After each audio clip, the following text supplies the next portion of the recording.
Yo, that's fire. What y'all That's fire. think? That's it. That's the one. What's up, y'all? Yo, Yo, so how what's you guys going on? doing? We're doing pretty good, man. Just want to welcome everybody back to we officially have a name, the Think Big podcast. We got Think Big. That's pretty fire. We've been going nameless for the last 2 weeks, but it's proof that, really all the excuses for not getting started, we're completely annihilating that. Getting started, showing people how to do this business, how to do branding, how to do real estate at a higher level, and how to start with absolutely nothing. So the last 3 weeks, y'all, we've been breaking down exactly how to make your first 10K in this business, and we went over a lot of different strategies on what someone could do essentially if they're getting started with pretty much nothing. I mean, like no money for marketing, no money for systems and tools, how to get this business rolling and that race to revenue. So tonight we're going to be talking about some other strategies to implement, really one more strategy, and then what to expect after you've gotten that first contract. So, let me pass the mic over here to our man Sam, and let's get these people started tonight. Yeah, it's and I want to highlight something you said, right? And it's the fact that this is episode 3. I mean, it may have been technically part 4. No, it's episode 3, right? 3 or 4, doesn't matter. And we did that without a name, guys. So a lot of you guys were thinking about, man, I don't know what to start and call my LLC, right? I don't know the catchy names I'm going to put on all my branding and on my empire when it's built. And the reality is that delay in action taking is going to be what kills you. And growing up, I was always told this motto by one of my mentors, and that's that complacency kills. So we didn't have a name for the first couple episodes. We do now. And guess what? The name that came to us, I think, was one that was extremely natural. It was organic. And calling this podcast Think Big is about damn right. So anyone that's waiting on names, get out of your own head. Start producing some money-making activities. If you don't know what those are, then you need to go back and watch the episodes that we've already done, because we showed you exactly how to start doing it. And when the time's right, the names will come to you. But we were going to move on and start talking about some paperwork and some contracts and how to do escrow. But before that, I think we realized that we kind of may have neglected something a little bit important. And that is a new method to do this, something that's getting a lot of traction right now in today's market.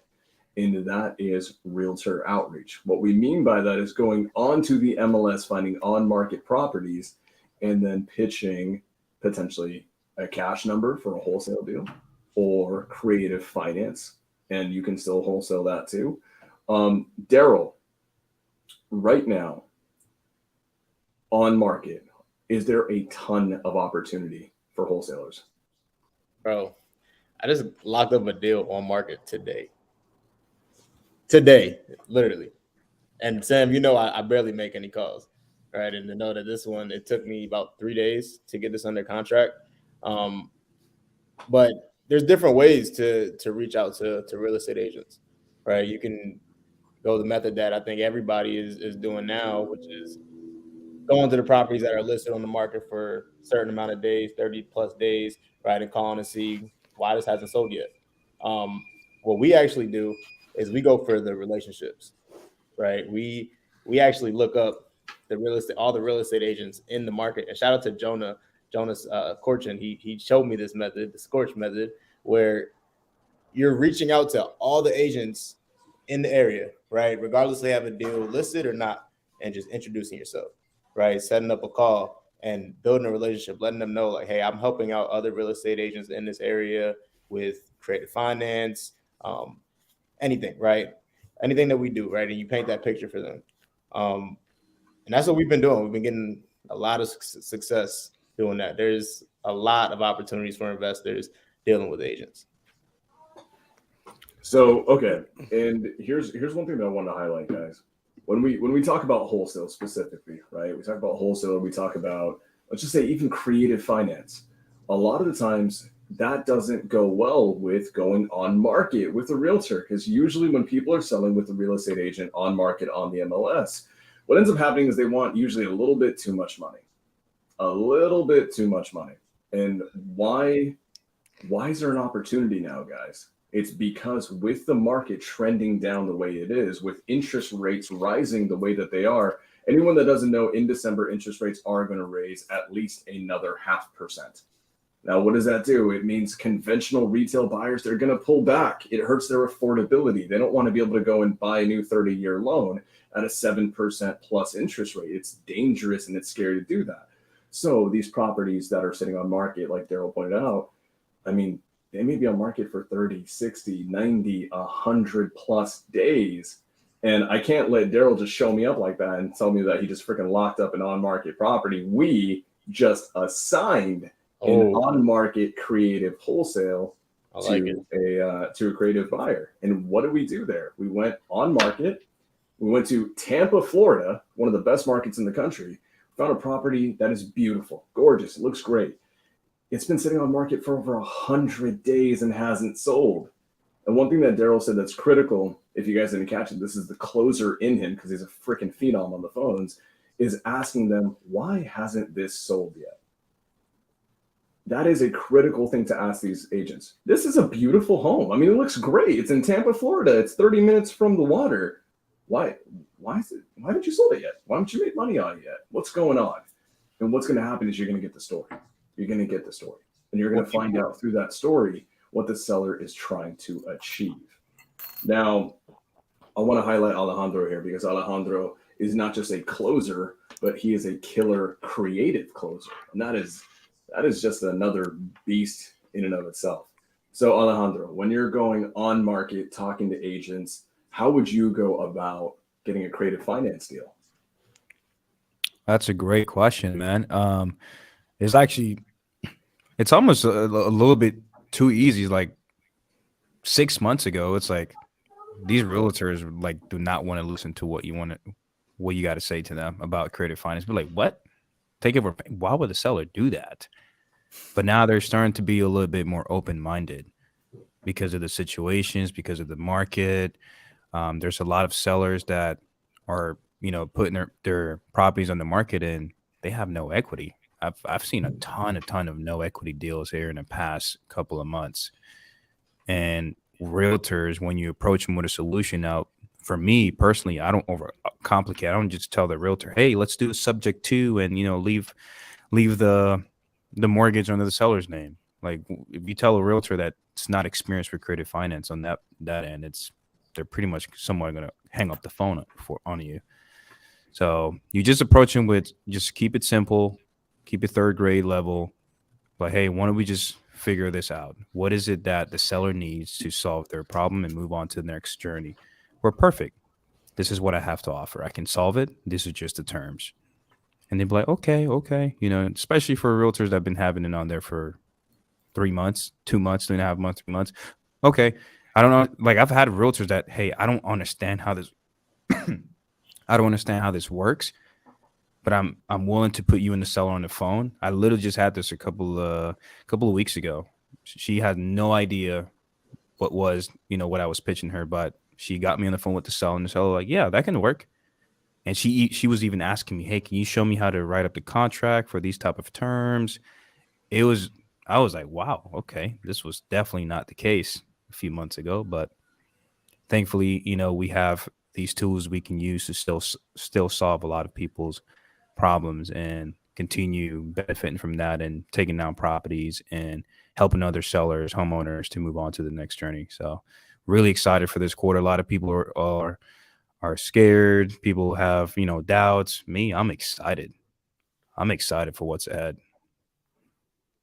Yo, that's fire. And it's really interesting because you're tapping into what Daryl was talking about just a moment ago, which is as we're building out this outreach of realtors, really focusing on building that relationship, looking at these realtors as your business partners. If I can get people to understand that when you reach out to realtors, you want to think about putting them on your power team. Right. So this realtor that you reach out to is a part of your power team, because although you might not do a transaction with the property that you originally reached out about, guess what? That realtor is going to talk to more people. They're going to have other homeowners, other sellers that they come across who are going to be beautiful candidates for creative finance terms. In fact, you know, earlier I just got a text message maybe about 30 minutes ago. Shout out to Debbie out here in the Arizona market, a realtor that I met at dinner a week ago. She sent me, hey, I found another property that you might be interested in. You know, she's explaining to me, I said, it sounds beautiful, but like, remember, I got to pick this up, you know, creatively. She says, oh no, of course. I brought that up already, like about taking over the mortgage. So once you build a relationship with them and they understand what you're trying to do, you now effectively have somebody out there looking for the opportunities that you and your team can close on, that you can help these sellers out on, that everybody can walk away creating these beautiful win-win situations. So realtor outreach, you know, I know it's trending. However, yeah, this has been around since the very beginning. Yeah. Like this is, you know, we're not discovering anything new. We're just digging up what's already been working. Yo, and I wanna highlight the fact that sales, right? And what we're doing here when we're buying properties is solving problems, right? So when you add a real estate agent into the mix, they also have a problem, right? So we need to figure out the seller's problem. We also need to talk about the real estate agent's problem. And a lot of times it's they have this property listed on the market for a super long time. That's their reputation on the line, right? And they want to get paid. And a lot of times realtors put money into these listings as well, right? Whether it's moving expenses, staging, right? They put money into these listings a lot of times, right? So they have a problem too, right? And they want to move this just as bad as the seller wants to move it, and just as bad as we want to buy, right? So it's important to talk about their problem as well. Oh. Yep. And I want to acknowledge, you know, Ingrid just came in. Shout out to Ingrid Hernandez, you know, out here, just an absolute killer of a investor as well as a real estate agent. So she is officially an agent investor. So she knows both sides of the table really well. And she said, guys, I have a $1.6 million property with a $220,000 down payment. DP's down payment for those of y'all that don't know.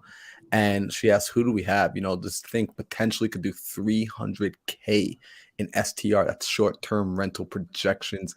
And it's in an HOA, but they do not restrict. So, you know, that's a pretty interesting one. And I want to remind everyone, you're going to want to learn how to underwrite, because when some people are looking at that, they're just like, Marlon, what the hell did you just say? What did you just read? And I totally get it. Right. So we got to be able to underwrite these sort of deals. So, yo, Ingrid, I think this is going to be something that we talk about offline. It looks like Alejandro's probably already texting you right now. I'm texting her right now. See, like, he doesn't sleep. He's like, I'm trying to lock this deal up before anyone else. You know, but being able to reach out to realtors, it's a very, very powerful strategy. And if you're new in this business, here's my favorite part about the strategy. Yo, Daryl, how much would the strategy cost a new person getting into the industry? It depends. How much do you think the average phone bill is in like internet? That's all it costs. You just need a phone and you need internet, honestly. And you really don't even need that, because we were talking about going to meetups. You can go to meetups and find these people as well. So it really could cost you nothing if you just talk to people. I mean, like I just told y'all, I met Debbie at dinner. Right, I met her at dinner. So the question, Marlon, is what is this going to cost you not to do it? Opportunity cost. That's one thing I do want to ask people. Like, how many deals have you done sitting on your assets? All right, like how many deals have you done just sitting there, not taking action? So they're already in the right place though. Like anyone that's watching the Think Big podcast it's already the right type of person. These are my kind of people, because we've squatted up. We've met each other from being on podcasts like this, from going to mastermind events and connecting with other like-minded people. I mean, half of us met up online first before we met in person. So the people are in the right place right now. So let me, because I want to highlight just that. So I want to highlight someone named Cody Rose. Cody Rose is a young cat out of Florida, and he's a student in some of these communities that we're all a part of. And he actually connected with me primarily because of my podcast. And by doing exactly this, there's realtor outreach, right? That Tampa deals with Cody. he is going to be making, I think he just did the thing, right? Just did the freaking thing. Because I want to give you guys some actionable, steps here. We're going to go ahead and get into that. But he did exactly what we're going to tell you to do right now. And then integrated with me because he said, Sam, hey, I just need a little bit of help structuring this. I need a little bit of help with maybe you bringing a buyer, you being the buyer. And just by that little bit of collaboration and knowing who to call and when to call them through this podcast, not this podcast, one of my other ones, he's going to be making almost 10 grand in the next week or two. And all he did was just pick up the phone and start dialing. I think that's pretty soon going to be mine, Alejandro's life model, right? Baby. Right there. Pick up the phone and start dialing, guys. So I want to give people some action items. If you want to know what realtor outreach looks like, know that it is free. It requires a little bit of grind and it requires some good communication skills, because what you're doing is not trying to immediately get every single deal that you call. What you're doing is you're building a relationship. So if you guys have something like a PropStream or something like a Batch Leads or something like a List Source, a lot of these list pulling platforms are going to be able to allow you to pull a list of on-market properties. And what you want to do is see if you can filter by properties that have been on market for at least 30 to 60 days. Now you couple that, depending on the filter and the program that you use, you can sometimes find properties that have been on market for 30 to 60 days, but also they've been owned for maybe 1 to 3 years. These properties inherently, as a list, have very little to no equity.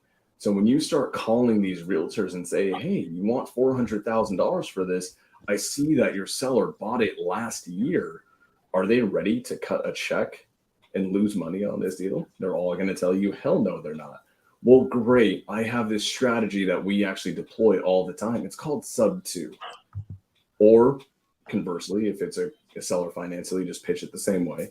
And you say, hey, if I can meet your seller's asking price, if I can give your seller what they want, and I can give you your commission, would you be open to having that conversation? Now, guys, take it that far. If you don't know what to do with it after, if the realtor says, yeah, I'm interested, what does that look like? And you're like, oh shit, I don't know how to pitch terms any further. I don't know how to underwrite. Daryl, what can you do? What can a viewer do if they're in that position? You reach out to somebody who knows what they're doing. Reach out to who, man? Let's be more specific. Well, honestly, you should be reaching out to people in the side chat. You should be connecting with people in the side chat, for one. You reach out to me, you reach out to Alejandro, you reach out to anybody up here, Marlon, Sam. I'm sure anybody would help close a deal, right, and buy a deal. Exactly. Who, not how. My very first creative finance deal, I did not know what to do. It was that exact thing that you just did, Sam. I was like, I got him interested. I'm like, hey, we can do this. We can do this cool thing where I can give you some monthly payments, right? Just take over your mortgage, leave it in place, right? And I really don't know how it works, but my partner does. Would you mind getting on the phone call with him, right? Let's all get on a phone call. He could explain everything, right? I told them I do not know, right? I don't know how this works. And that provides so much more credibility because it's pretty much telling them, look, everything else I told you was the truth. I'm not going to tell you what I don't know, right? So do that and you bring somebody on with you and you allow them to close. See if they'll do a 3-way call. See if you jump on a Zoom with them and you learn exactly what they're doing. Take down notes, right? Ask them to explain. Why did you do this, right? What made you do this? What made you say this, right? And then next time you take it further. Take it a little further every time. Take it a little further. And when you get stuck, hey, that's a great question. Let me talk to my partner, Marlon, and let's get him on the phone with you, right? He can answer that perfectly. Yep, guys, this is exactly how Cody Rose is going to be making just near 10K in a week or two when we close on this deal. It's exactly what he did. He got it so far, and then he said, damn, I need a little bit of help just getting it across the finish line. Reached out to me because he knew that I was available. What do? I start structuring the deal. I underwrite the deal. I make sure it's a deal. And in that one, I didn't even actually get on the phone with the seller. What I did is actually coached him on exactly what to say, exactly how to say it. So his skill set gets developed even further. Then we went ahead and found a buyer. That buyer got locked in. We literally made one phone call and then had a buyer in for a $15,000 assignment. I mean, we're locked in. So guys, this works, but only if you lean on the right people. So if you're going to do this, reach out to Marlon, reach out to Alejandro, reach out to Daryl, reach out to me. And I don't know about you guys, I do want to say this. I am actually onboarding a full-time team member tomorrow to come internal into my team to only be calling agents, to only call agents all day.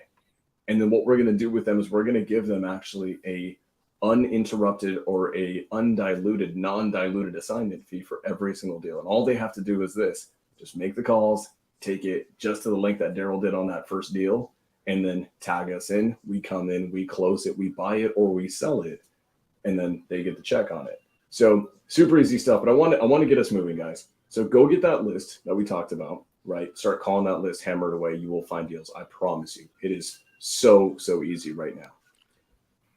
Alejandro, let's just say Daryl goes, starts calling that list. He finds an agent. The agent's interested. He tags me in. I close them. They want to sign a contract. What do we do now? Well, the next step to that would be finding a title company. It's time for you to find an investor-friendly title company. How easy is that to find? Google.com, title company in whatever area you're in. Don't type that literally, but let's say you're in Arizona, title company in Arizona, and there'll be tons and tons of title company.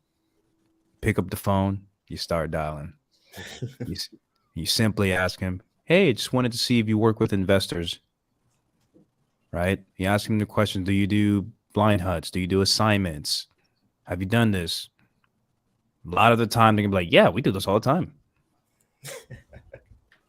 And okay, so 100%, you're going to ask about mainly it's assignments. That's the main number one thing that you want to talk about, especially in what we're trying to showcase to you guys is how to get that first really quick wholesale assignment. So have you done assignments before, right? Have you worked with investors who've assigned a purchase contract to another buyer? If they say yes, great. Here's another way to go about it, guys. One, you're going to call these agencies. That's good. Go lean on. Remember how a week or two ago we told you guys to go to your local RIAs, to go to meetups, to find other people who are actually transacting? You better be asking them who their favorite escrow officer in that market is. Because guess what, guys? I don't know about you guys, but I'm going to speak on this. I've had a title company, an escrow agency that I trusted because they told me, yeah, we do that. We know how to do that. And almost ruined the deal because they had no idea what they were doing. Has that happened to any of you guys before? Bro, I've had title companies actually ruin deals. Not almost. I got it going on right now. I got it happening right now. It's so important to vet your title companies. Not all title companies are created equal, and it's important to do your due diligence. Like Sam is saying, he's given some really good advice of find a title company that is actually working well, and the best way to do that is referral based. Your referrals in this industry are going to be priceless. If I can find people and I find out like, hey, I'm in the Milwaukee market, Jackie Brown at Land Title's doing an amazing job, right? Why would I waste time talking to some of these other title companies, cold calling them? I'm going to jump right to the people that I know are already working with investors. And to Alejandro's point, I'm going to ask them some very basic questions to verify, hey, are you investor friendly? Hey, are you comfortable with assignment of contracts? If I brought another buyer to the table, are you okay doing? Some title companies, right? I think y'all have run into this. Some title companies will say, no, that's illegal. No, we don't do that, right? I've had title companies tell me that it is illegal. There is nothing illegal about an assignment of contract. Anything that can be signed can be assigned unless it specifically says in that contract that this contract cannot be assigned. Yep. So once you find a title company that tells you some nonsense like that, simply move on, right? Some will, some won't, so move on. Run away. 100%. And, to that point, I wasn't going to go there, but I'm going to go there now because you guys know me. I get heated sometimes when we start talking about certain things. I actually had a title company on a deal that I bought in the Las Vegas market. I own it now. So we got across the finish line, right? So thank God for that one. The escrow officer openly accused us of scamming, of committing a scam, of being illegal. And it's very interesting because, guys, when that happens, and make no bones about it, if you do enough deals, you will run into that.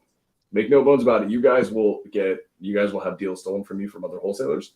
You will be sued, and you will have title companies accuse you of wrongdoing and frivolously and irrationally. So how do we handle that? When that comes up, and it may come up, you handle it by actually educating them. You don't fight them on it. You don't combat it. What you do is you actually showcase through just the facts of the internet, and they can look it up and they can find out really easily that this is an above board transaction. So what we did with that is we were actually buying a creative finance deal, a subject, it was actually a hybrid deal. And the escrow officer didn't believe that this was a legal process. And if you guys run into that, I'm sorry, Sam. What's a hybrid? Good question, bro. First, it is my favorite type of transaction in real estate. Second, it is a transaction where we have two primary components to it. The first half of that component is a subject to transaction where we are taking over an existing mortgage balance that's already on the property, taking over that property subject to the existing mortgage terms. And then the second half of it is we are creating a note, a seller finance note with me and the seller. So it is half sub to, half seller finance, hybrid. We can always dive into that on, I think on another day. We may just do a day where we do Heck yeah. We could probably do a few deal breakdowns on deals like that. I'd love to actually talk about that one. But to that point, guys, when you run into these objections, especially for a subject to one, I think Daryl pointed it out, that all assignments or all contracts are assignable unless they explicitly say they're not assignable.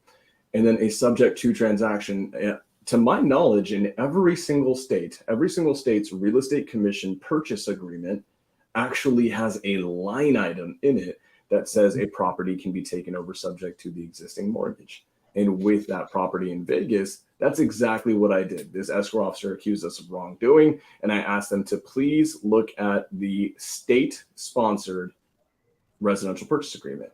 Walked them through it, took them to that line item. You see that? It says subject to. It's not a scam. Your state tells me I can do it. Let's learn and do better. Now, because we handled it the right way, we didn't combat them, we didn't talk down to them, they're actually bringing us more business. So it's a huge thing.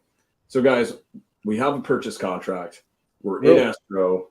Real quick, Sam, while we're on that, while we're low-key bashing title companies, talking about the bad side, I do want to point out, right, I got some advice when I was first getting started that I wish I would have got a little earlier, right? I was just pissed off, right? Every title company I go to is something, right? I'm just mad. Every deal is getting delayed. It's always something going on, right? And it's really simple. He said, bro, there's more deals going on every day than there are title companies, right? So expect it. Expect it to happen. Expect it to be slower. Expect it not to be on time, right? Expect stuff to mess up, right? And that was some of the best advice that I've gotten. And now every deal, I literally expect something to go wrong. And now when something goes wrong, I'm prepared. If something doesn't go wrong, nice. Kudos, right? Good stuff. But keep that in mind as you're getting deals, as you're getting contracts. There's more deals than title companies going around. And I think that's big for especially when we have new individuals and they're getting their first deal and they haven't quite gone through this through this event yet. I think a lot of folks think the deal stops once you get the contract signed. And that's why we're having this conversation about title companies, because the deal starts when you get the contract signed. Got it out. Right. So getting it across the finish line, this is why when you're doing your first deal, it is valuable. It's so valuable to have somebody on your side, on your team, who has actually been across that finish line so that you don't begin to worry and prematurely destroy what still could be a deal. I think all of us have been at the place where we've been held up in escrow, in the purgatory of escrow with a title company that isn't quite our favorite title company to work with. And getting it across the finish line requires a little extra added input that maybe it's not in the rule book, right? No one tells you that this title company is going to try and argue with you about the deal, that this title company is going to tell you that things are illegal, that this title company is going to forget to call the seller and confirm the closing date, that this title company is not going to include your private lender on the email chain, and you want to make sure that your TC is looking out for that stuff.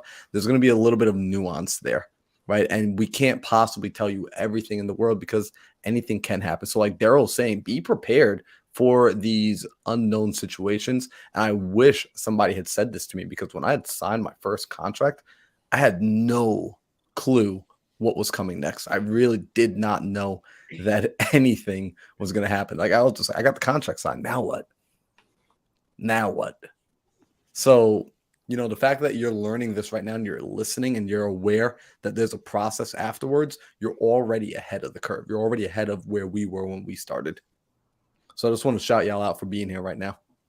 Bro, no lie. I've had a deal under contract since December last year. And it's been an escrow since December last year. Yeah, we just wrapped our longest one, man, February, and we closed on it 2 months ago. And honestly, it made me want to rethink what the hell I'm doing with my life, dealing in an escrow that long. But I mean, this stuff happens, and you know, to Daryl's mindset of it, right? Expect the unexpected and expect shit to go wrong. You know who thinks that way? Freaking champions. Yep. The best closers think that way. I've seen Alejandro on the phone before, and this man is an objection-killing assassin, and it's because he's ready for every objection out there. He wants worse objections. He wants the hardest ones out there, because guess what? You come over it one time, you're ready for it the next time. Oh and my so God, on. that's But I want to Well highlight said. this question. I want to highlight this human being. Andrea Espinoza is not only a fantastic young investor who's been freaking crushing it in the Arizona market, but as you guys can see, she asks like pretty fantastic intentional questions. So Andrea asks, what are y'all doing when a buyer's agent wants to represent you? Who's paying that commission? Ooh, this is a good one. Who wants to Daryl just seems a little bit more excited to answer that one. So I will gladly pay that commission. I don't know about y'all, but me personally, I will gladly pay that commission, because like somebody was saying earlier, right? You do one deal with them, they're going to continue to bring you opportunities, right? A seller, that's most of the time is one opportunity. Real estate agent, they're constantly looking at deals, finding deals, talking about deals every single day, right? So I would gladly pay that through. Well, I may negotiate with them a little bit just because that's what I do, but I will gladly pay the real estate agent. I will gladly pay. And let's 100%. talk about in a traditional sense, right? Like if a property is listed on market and you've got it with an agent already, there's a listing agent and there's a buyer's agent that comes in. Keep in mind that in a traditional sense, it's already the seller's responsibility to typically take care of commissions, because they chose to go the on market route. So keep that in your mind as a negotiating tool, as a value add to give back to the seller, to give them something in return. Because remember, guys, I can't stress this enough. We are solving problems. We are on the same team. Everybody needs to walk away from the closing table feeling like they won. If you're not accomplishing that in your business, you're not someone that I necessarily want to do business with. It should be your intentionality that everybody walks away with a win. So the seller who's responsible for covering the commissions, I would say to them is the number. And here's the beautiful part. You guys are underwriting the deals. You're the ones putting the financing together. Structure the deal so that it's a win for you, the buyer's agent, the seller's agent, and the seller. I think, you know, it comes down to it, right? And I want to give a shout out to a king in this industry by the name of Jerry Norton. And he was the first guy to really go live on YouTube all the time. And he does what? He offers them to double dip. Yep. So to Marlon's point, it is a very lucrative thing for you to do for the seller's agent to allow them to rep you. It's just the way it is. If it works for the deal and the numbers work, right, then go for it. If it doesn't work, then guess what? Now it's time to see how good of a negotiator you are. And if you are an amazing negotiator, you have 4 of them on the screen right now who freaking love this shit. So 100%, guys, I want to talk about, and then we can wrap this segment up. You've got an offer accepted, right? There are 2 pieces of paperwork that the folks need to get this deal to the finish line, to make that $10,000 in that 30 days. What are those, Alejandro? What are those two pieces of paperwork that they need? That will be your purchase contract and your assignment of contract. What's that? So- What's that? What's Yeah, that? explain the difference between the two. Pardon? Say that again. Please explain the difference. You know, pretend I have no idea Sure. what I'm doing, because I have absolutely no idea what I'm doing. I actually really don't. I'm learning this all right now. So what are the differences between a purchase agreement and an assignment contract? Perfect. So look at the purchase agreement as the agreement you have with the seller. You and the seller have a purchase agreement together. And the assignment is you and the end buyer, the buyer that's going to purchase the property, right? Those two little documents has changed my life massively in the past 2 years. 2 documents that you just need to place your terms, send it over to the title company, and watch the magic work. Yes, there are some things that can happen. Your deal might fall through, but it's a numbers game. It's bound to happen. This is how you learn. Yo, where do you get that at though? Like the contracts, the paperwork. That's a great question. There's multiple different ways you can find it for free everywhere. You have Jerry Norton, Max Maxwell, Pace Morby. They're giving it to you guys for free. I personally use the Pace Morby wholesale contract. It's bulletproof. I love it. So Yeah, guys, that's the one I would use. it's absolutely critical for you guys to, one, use a contract that is at the very least either it's provided to you by one of the industry greats, right? Jerry Norton has a phenomenal one. So it is Pace Morby. Pace Morby's contract, not lying, his purchase agreement has actually won us a lawsuit because the seller tried to get out of a deal. We had to file non-performance, and then the judge ruled in our favor specifically because the contract had every eventuality accounted for. So the purchase contract is the contract between you and the owner of the property, the seller, right? And it is basically in a wholesale transaction saying, hey, Mr. Seller, I'm going to give you $100,000, right? $100,000 for your house. The assignment contract is not between you and the seller. It's between you and the end buyer. That end buyer could be Sam Singh. It could be Daryl Ellison. It could be Mindset frickin' Marlin himself. And that assignment contract, here's the critical thing. It's saying that you are going to sell the end buyer of the property at a price above what you have on the purchase agreement with the seller. That might be a $10,000 difference. It might be a $20,000 difference. Or if you're really good at deal finding, it might be a $50,000 difference. Those are the only two things that you need to be able to close a real estate transaction in wholesaling. So, guys, did we miss anything? I think we did a pretty decent job there. Yep. Yeah, no, I think we did a great job. I think I want to add one piece to this though. When you guys find your buyer and you're making that assignment and you're sending it over, now I need you to stay on top of your buyers. I need you to make sure that you've got your buyer in a position where they are going to purchase. And the way you do that is by making sure that their EMD deposit gets put in place. Because if that EMD deposit does not go into place, guess what? Although they signed that assignment contract, you're still in a position where you're not sure if they are going to close yet. So make sure your buyer puts their EMD down within, I like to give my buyers 24 to 48 hours. I have a great relationship with my buyers. They get the funds over immediately. If for whatever reason they can't get it over immediately, do not sleep on it thinking that I am all good. My buyer signed the contract. Until that EMD is in, guess what? I'm still looking for a buyer. Now, if you have a relationship with me and we've done multiple deals together, it's a different conversation. However, if this is a brand new working relationship, I want to make sure I'm working with a professional who gets their money in on time. How much are you charging for EMD? Typically, the minimum I charge EMD for my legitimate buyers is $5,000. A 5K EMD is the absolute minimum that I have my buyers put down. I myself have paid 5K EMD for deals. I prefer less because I'm buying multiple deals. However, when you're dealing with buyers that are cash buyers, creative buyers, guys that are professionals, they can afford to do so. After you've done enough deals with them, then perhaps you can give them some flex. But if it's your first deal, 5K. Yep. Awesome. Now, I want to highlight something. What is the most important part about that 5K? What is the most important 2 words, or maybe 1 word hyphenated?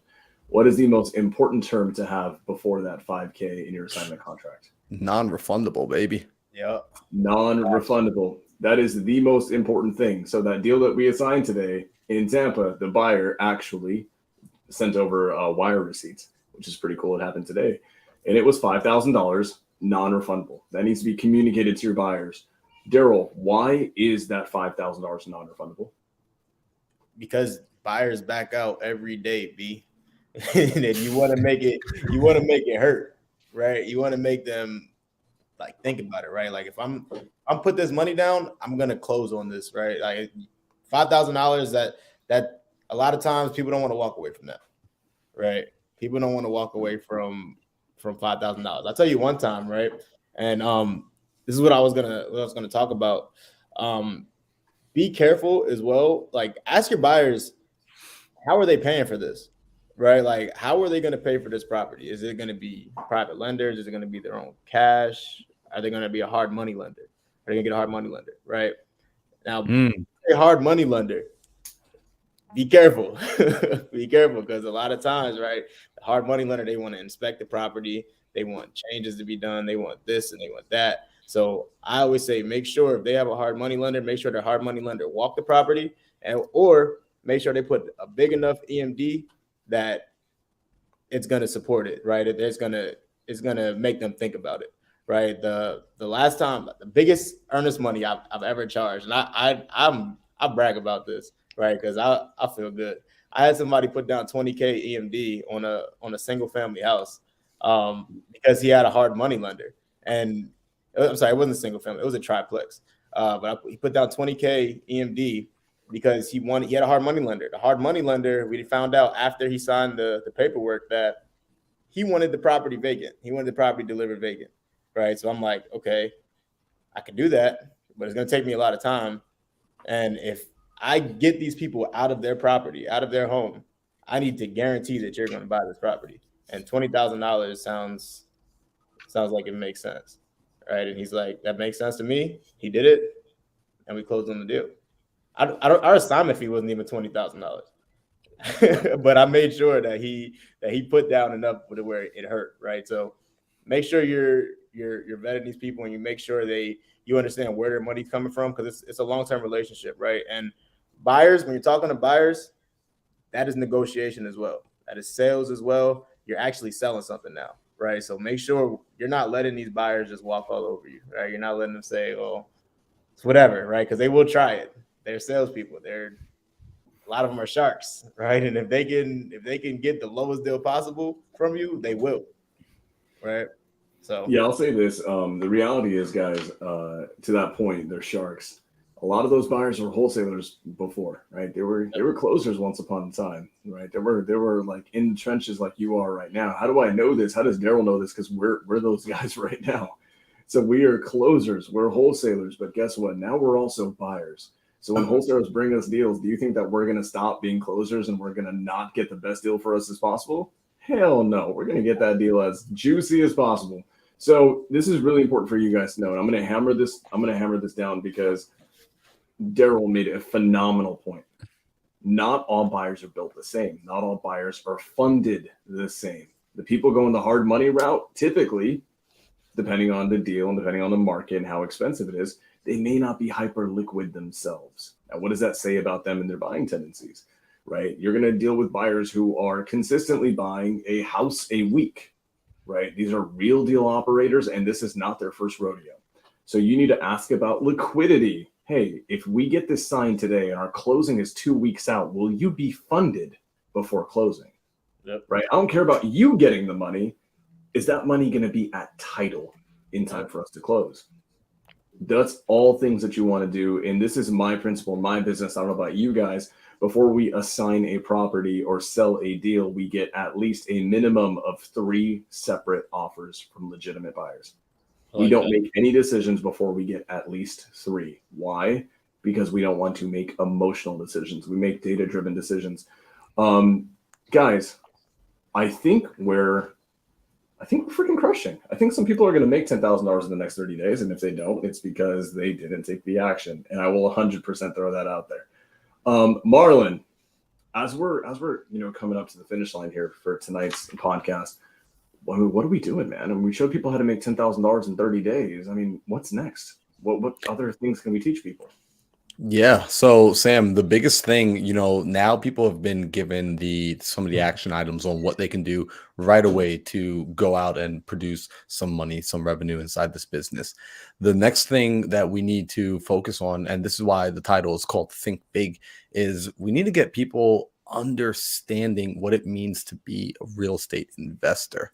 Because although you might be wholesaling, and I need to make this really clear, if you are only wholesaling, you have not yet become a real estate investor. You are on your way. However, I want you to start thinking like a real estate investor. This will improve your wholesale game, and this will begin to give you a trajectory on where you're going. So, the reason I'm saying this, when you start thinking like a real estate investor, what you're going to realize is why your buyers are buying from you. Why are your buyers willing to pay you those 5, 10, 15, even $50,000 assignments? What are they seeing that you haven't yet seen? So next week, we're going to talk about the 5 things that any wholesaler needs to understand to become a real investor.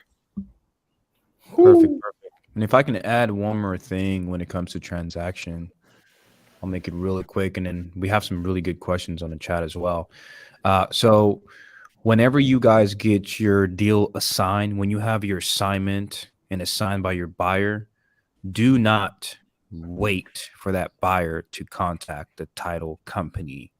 You put your buyer and the title company both in an email. Hey, title company, this is the buyer for this deal. He's going to be the end buyer for this deal. Can you please send him wire instructions? He only has 48 hours, 24 hours, whatever needs to be done, and communicate. And we always communicate with title companies every day if we have to, unless it tells, hey, we won't hear nothing back in the next 3 days. Well, I'm still going to remind him on the second day, hey, just touching base. Are we still good for tomorrow? Just want to follow up tomorrow. Okay, good. Because you cannot depend on anyone for your deals to close. Okay. You have to be on top of it at all times. So sign your contract, CC the buyer in the title company, and make sure they both are aware of the next steps. That's my tips on that. Yo, could I add one thing to that, Alejandro? I want to make sure that everyone understands this. The deal's not done until the check is in your hand. Oh my God. Until that check hits your bank account, until that wire hits, the deal is not closed. And I need to emphasize that so strongly. The deal is not closed until the wire hits your bank account. When you get to that place, then that's the time to celebrate. We can enjoy the little victories along the way, but wait till you are paid to say this deal is done. So Alejandro is on point. You are in charge of making sure this gets to the finish line. And this is why, guys, I love using a TC, and maybe we'll talk about that one week as well, like what it's like to use a TC, a transaction coordinator. However, that's going to be another topic for another day. The very first step everyone needs that's listening to this, start making the phone calls. Pick up the phone, start reaching out to the realtor, start reaching out to what we said the weeks before, the wholesalers, start talking to your buyers. And if you need help, if you stumble, pick up the phone, hit up Sam, hit up Alejandro, hit up Daryl, hit me up, reach out to us. If you get to the place where it's like, cool, I started the conversation, they asked me this question, I freaked out and I hung up and I told them I'll call them back. Get us on the phone. We'll call them back for you. And we're going to do a 3-way call. I'm not doing your business for you. We're going to do a 3-way call and you're going to learn, right? We're going to teach you to fish. We're not fishing for you. We will teach you to fish. Perfect. So I think we kind of got this home. I think if someone watches this, I don't know why anyone would not be able to go out and make 10K in the next 30 days given these instructions. Yep. No, to be honest with you guys, like I told you guys, I'm bringing on someone on the team, internally onto our team, and just to do realtor outreach, like what we talked about today.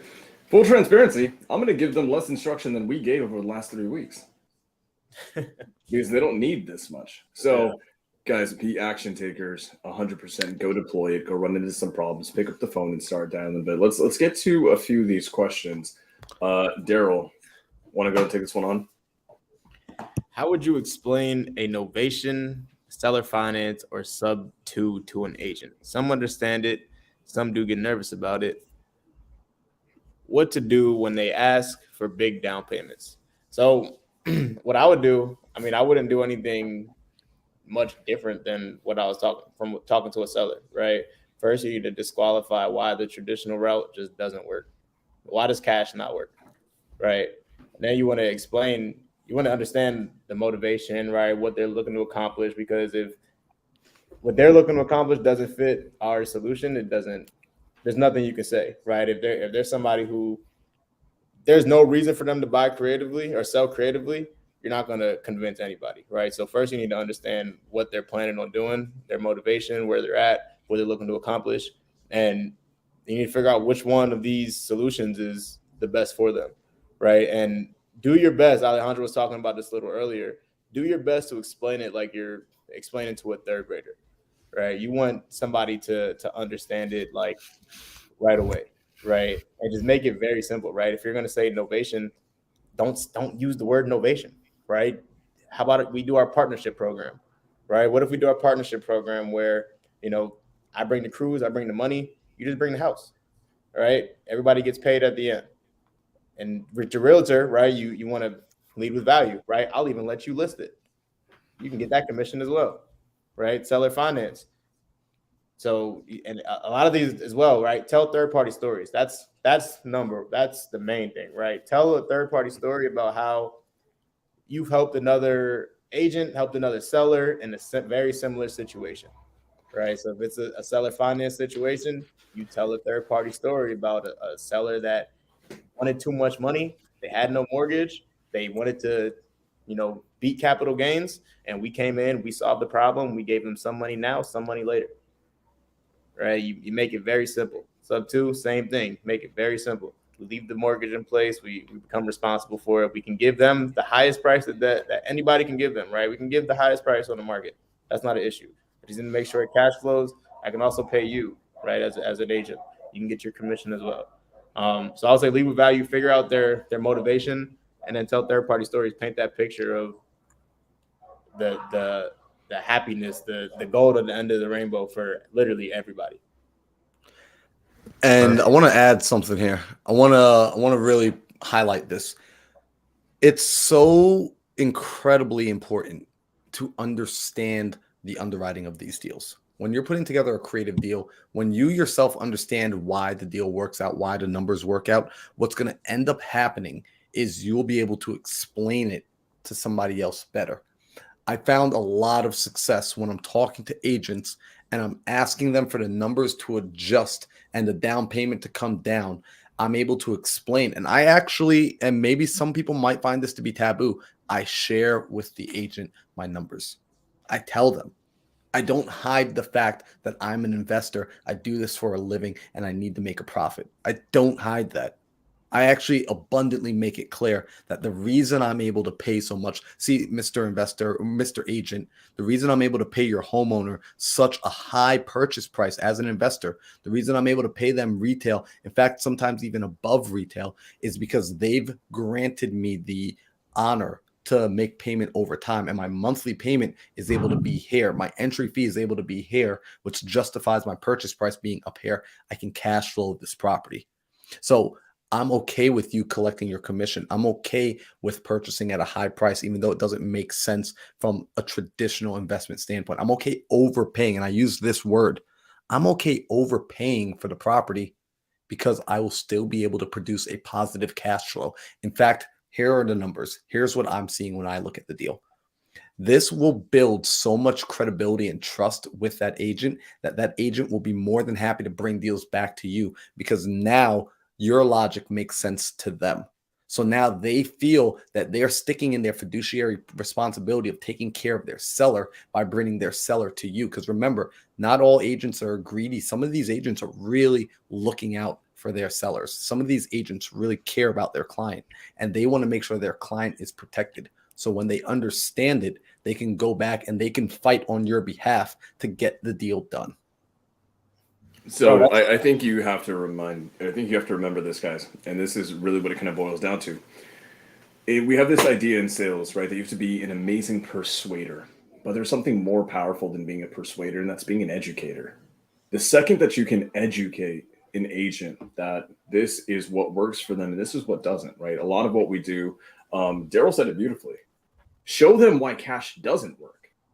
Run those numbers back with them. In my company, we very often when we're talking to agents, what we actually, and even with sellers, and we want to get a terms deal, we actually transparently ask them to pull their calculator out and walk the numbers back to get to our cash number. And it disqualifies it. And what it does is it gives a sense of honesty and transparency that they can resonate with, that they can like. Because otherwise, everyone else is just going to throw a lowball cash offer and not explain why. It feels combative. It feels dishonest, right? So when you do that and you do it openly, I literally ask them like, hey, you have your phone right now, right? Put me on speaker. You have a calculator app. Go ahead and do that. What do you think your home's worth? Whatever. And they always say the Zillow number, 300,000. Great. Okay. We're going to have to pay commissions and closing costs, right? So let's times it by this. Let's times it by that. Let's divide this. Let's subtract this. And then I got to make a little bit of money on this. Is not worth my time, right? So let's go ahead and take off another amount. And this is my cash offer to you. Do we agree that this offer kind of sucks? Yeah, great. Here's what we can do. And we move and we pivot. And what we end up doing is we don't convince them. We don't persuade them. We educate them and we let them make that decision. It's a very, very powerful thing. And one thing that I want to highlight is this. Understand that when you were talking to an agent, remember, a lot of the game is actually convincing the agent because the agent, they will go back to the seller and frame it a certain way. Yeah. You have to understand that things get lost in translation. So just know that anything you teach the agent will be to some degree miscommunicated to the seller. So do your best possible job at keeping it a third grade level. Make it so simple that it is impossible for them to mistranslate it. If you do that, you'll have a lot of success with realtor outreach. Bro, I wanna hit on what you just said, right? How you reverse engineer those numbers, right? Because it doesn't just work with agents; it works with sellers too, like you were saying, right? And I teach my team the same thing. And the main thing is bringing them to your side of the table, right? And almost feeling like they're your partner, right? Like Sam, I do the exact thing that you do, right? We go down the like down the line items, like what repairs need to be done, what do we need to bring it up to what you think it's worth, blah blah blah, right? And the question that I ask them once they understand, I'm like, man, how am I supposed to do that, right? And they every time they're like, man, I guess you can't. Like I understand, like, and then you know what? And then I explain to them, right? I almost. How I explain it to my team, right? I use this analogy. I said, imagine you go to Wendy's, right? And you ask for a chocolate frosty, and the person that's taking your order just says no. It just looks at you with the coldest face and just like, no, you can't have it, right? You're gonna be like, well, what the hell? Why not, right? But if that person says no, well, chocolate's out right now, right? We only have vanilla. You're gonna be like, okay, I get it, right? You're not gonna be as mad, right? Just like with sellers. If they want a cash offer, all they know is cash offers, right? And if you just tell them, oh, my offer is this, half of what they want, they're going to be like, well, what the heck? They're going to feel cold. You know what I'm saying? So you don't want them to feel cold. You want them to be on your side of the table. You want to educate them, like Sam was saying, and walk them through this together. That's huge. That's fire. So we're rolling up here on the last minute, I think, shout out to the folks that are here hanging out, Tyson saying we're dropping pure fire. And, this is the sort of content I wish I came across when I was getting started right away. Like these were the sort of things that I had to run into the wall with my eyes closed full speed and hit that, so learning that we can talk to agents. Agents should be on our team. Getting framed with the right way to talk to them is critical. Next week, when we come back in here, what we'll start to focus on is how to think more like an investor. And I think what we'll really do is share with y'all what we're looking for. When we're looking at deals, how we're analyzing, because although we wholesale, we also buy, right? We renovate, we fix and flip, we buy and hold, we do short-term rentals, we do rap deals. So we actually are on both sides of the table. And I want to explain to everybody here what we are seeing. So you can actually hear from legitimate buyers what we're looking at. When I look into the marketplace, best believe, like Sam said last week, my numbers are drastically different. I'm no longer buying at 70% ARV.